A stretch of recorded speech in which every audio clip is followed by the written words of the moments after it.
Good morning and welcome to a little chat we've got today with our very, very famous Norman the Lego Man. Norman is in today in the Thomas & Thomas offices.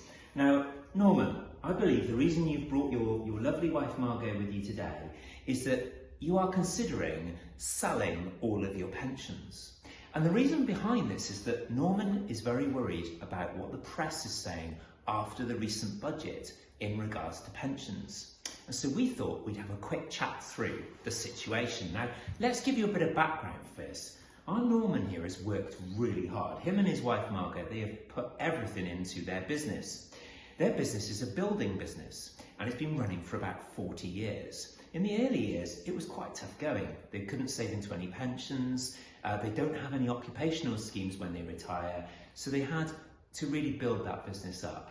In the last 2 decades or so, they've been getting down to it with the saving and they've been building their financial plan up. The other thing they've built is this beautiful house, which I'm sure you can agree is the best you've ever seen. It even has a working door. I'm very excited by this.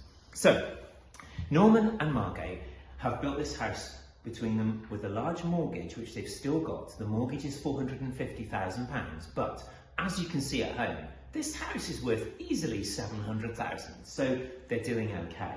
Now they're 60 years old, they're in really great health, and they are looking to retire now in the next couple of years. Now their whole vision has always been to not be a burden for their 2 children. Their children are grown up now, and what they really want to do is to get into retirement and be able to not have to be a burden to these children, and also to perhaps be able to leave behind their assets to their children after their days when they're done with it.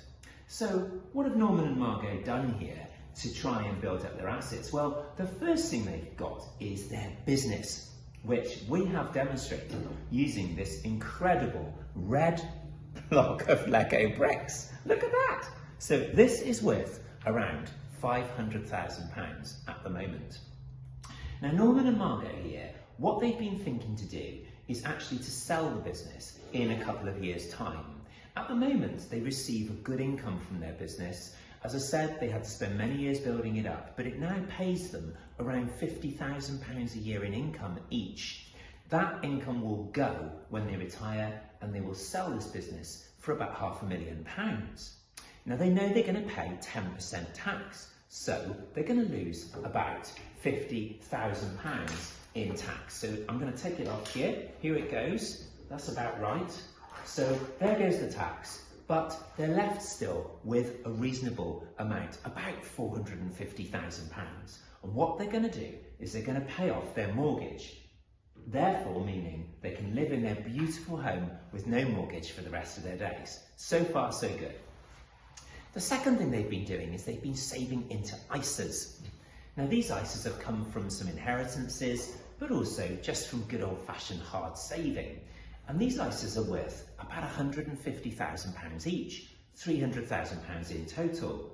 So this money, they're thinking, is going to be really useful in later years if they need to change one of the cars, whether the cars are looking good, or maybe to pay for an operation or anything like that. The final thing they've been doing is they have been ploughing money into their pensions. Now here come the pensions now, and the pensions are worth about £350,000 each. This is 20 years worth of hard savings and some investment growth.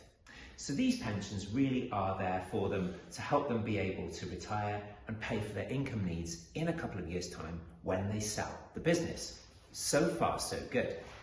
Now, up until a couple of weeks ago, this was the perfect plan for Norman and Margot, because in paying off their house, they had a house that was worth about £700,000, ISAs that were worth £300,000, pensions worth £700,000, but the pensions didn't count for inheritance tax purposes, and that meant that they could confidently know they could leave their assets to the children on the £1 million mark, and their children would have no inheritance tax to pay.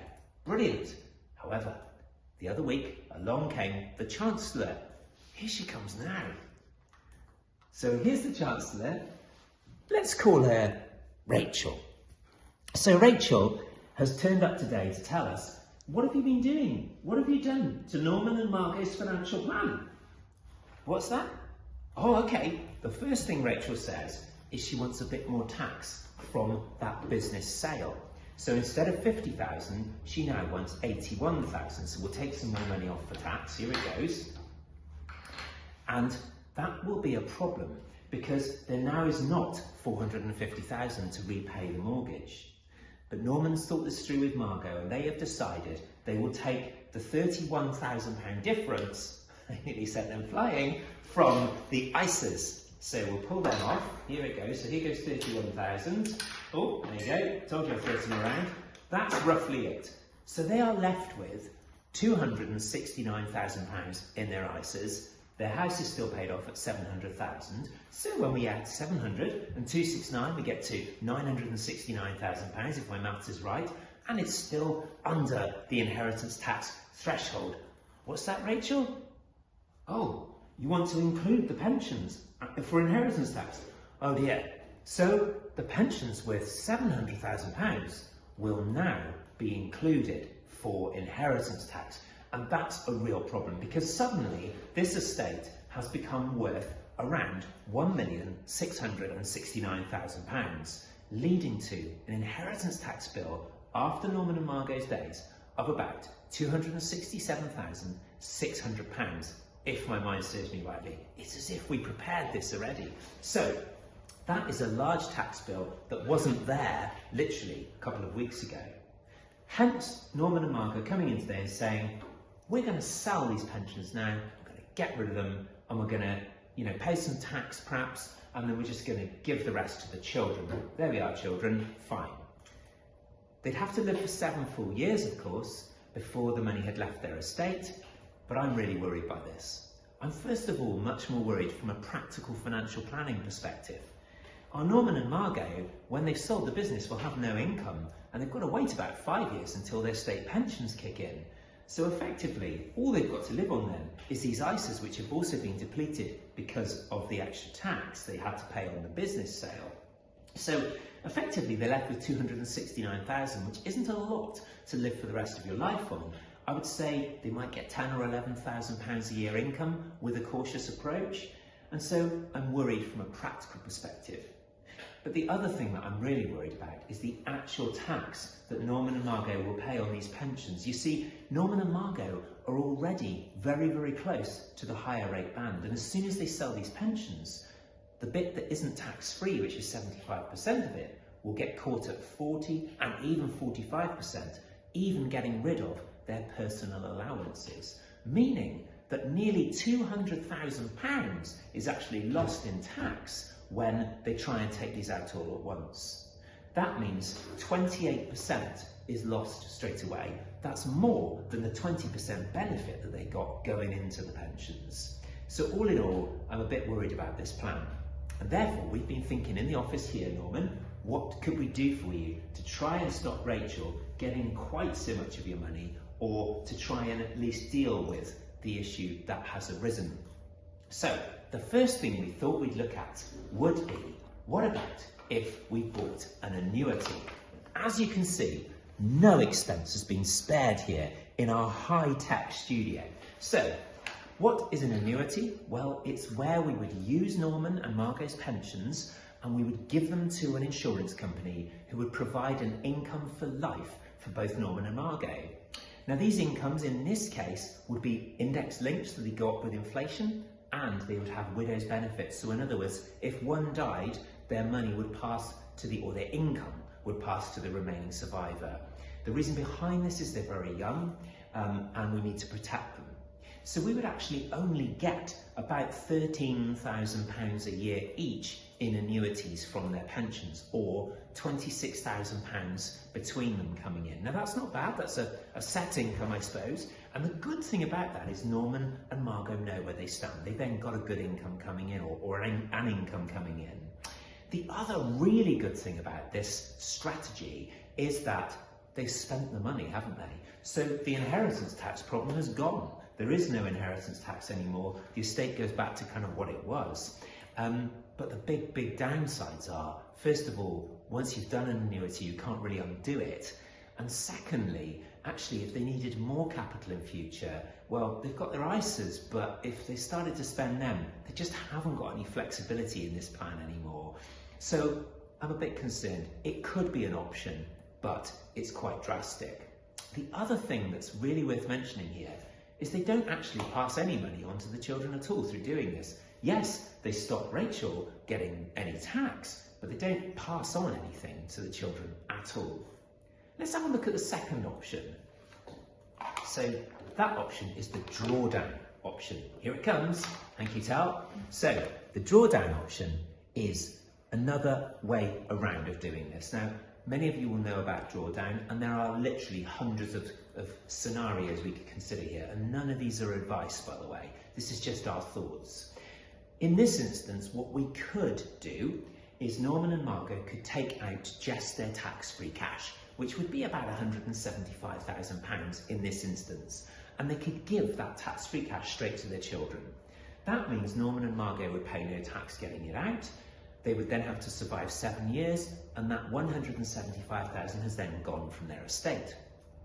Now, this has an impact on the inheritance tax bill. It brings it down from £267,600 to just under £200,000. So it's a big help, but it doesn't get rid of the inheritance tax problem altogether. Having said that, Norman and Margot could aggressively use the remaining £525,000 and try and run it down until the point they die. If they pulled 5% a year, spookily enough, that's £26,000 a year, which is exactly the same as the annuities. They could sort of match what they could have had, and they've still got the capital behind them. That's quite a positive. The downside is the risk. We don't know how long they're going to live, and we don't know how markets are going to do. It could be that they run out of money before they die. So that is option 2. Let's have a look at option 3. Now, this is an old-fashioned option. It's something that I was doing for clients two and a half decades ago, and it does seem to be coming back round into people's thought process. That is the insurance option. What we could do is we could acknowledge that, yes, until 2 weeks ago there was no liability. There now is a liability of about £267,600. But why change Norman and Margot's financial plans dramatically? Could we not just insure against that liability, providing the children with the money to pay off the inheritance tax? So we could insure both Margot and Norman here on a joint life second death basis for the whole of their lives, meaning that when the second one dies, even if they're 102, the policy pays out. It pays the £267,600 straight to the children in trust, meaning it doesn't go via the estate, so it doesn't get taxed, and it means the children have got the money to write a cheque, pay off the tax, and they've still got everything in place. The other really good benefit of this is, of course, the pensions are now still untouched. They haven't had to be used, meaning Norman and Margot go back to the original plan they had, and they've got a lot more feeling of security perhaps around them. Now, I know what you're saying at home. Yes, but a policy like that is going to cost quite a lot of money. Well, it is a cost, but we did a bit of research, and on 2 healthy 62-year-olds with this sort of amount of money needed, it was coming in at just under £2,000 a year. Yes, that's £2,000 a year cost, but it could be the very peace of mind in this instance that works. Again, we're not saying this is our advice, but it's just a different way of doing it. Okay, option 4. The last option we've got today, and there are many, many others which we can discuss with you, but for Norman and Margot, we have just thought about the do nothing option. What do we mean by that? Well, we know that there's a consultation in place already in regards to the recent budget changes to pensions, and there's a lot of concern about something called double taxation on pensions. That won't be resolved until January of 2025, so there may be changes yet to this policy. The other thing that I would say is that, believe it or not, we're only about 4.5 years away from the next election. A new government, if there was one, could well kick this out and say this is very unpopular. It could be a very, very attractive policy they come up with, and therefore Norman and Margot might have rushed to have done something they wouldn't naturally do just because of a rule that could change. So they need to be careful. And really, I think that's our message for Norman and Margot, and indeed you at home. You know, there are going to be a lot of people who aren't getting financial planning, who aren't getting that advice, who are probably rushing out to spend down their pensions to try and avoid that inheritance tax. But in a way, the tax tail is wagging the financial planning dog. It's the wrong way round. And there's a real likelihood that I think hundreds of thousands of people in Britain are going to run out of money before they die with this new strategy. And that's going to be a problem for the future government, because they're going to be the ones ultimately scratching their heads over how they get society and the state to pay for all these pensioners who spent their money. So I just think maybe a knee-jerk reaction is the wrong thing. Looking at lots of options is a good thing. We're here for you, just as we are for Norman and Margot. I hope you've enjoyed our chat today, and if you want to talk about anything with us, please give us a call. We're here all the way. Don't lean against the car, please. You'll scratch it. Oh no, it's got worse. Bit of body damage. Yeah, we're all good. Okay, so, oh dear. Hang on. We may have to